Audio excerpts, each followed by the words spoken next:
Welcome to Penrose Learning, where we make understanding easy. You start by cutting power and isolating the system.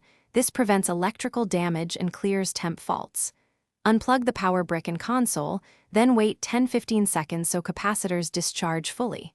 While you wait, check the power brick LED. A steady green means OK, amber or no light signals an issue. Once done, reconnect the brick to the outlet, then to the console, but do not turn it on yet. Make sure cables are snug and undamaged to avoid intermittent shorts or loose connections. You now perform a controlled boot to reveal what's failing.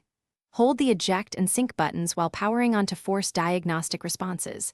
This helps isolate disk or firmware faults.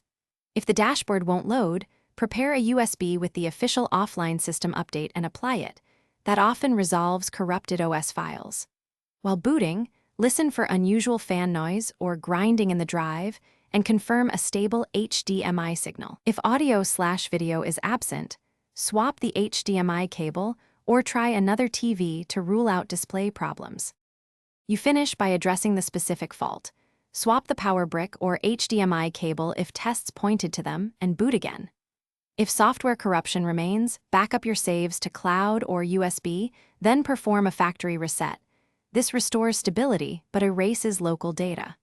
For overheating or persistent crashes, open the console to reseat the heatsink and refresh thermal paste.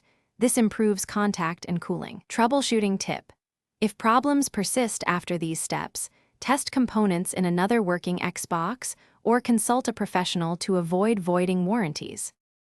Thanks for watching. If this was helpful, leave a like and consider subscribing. See you next time.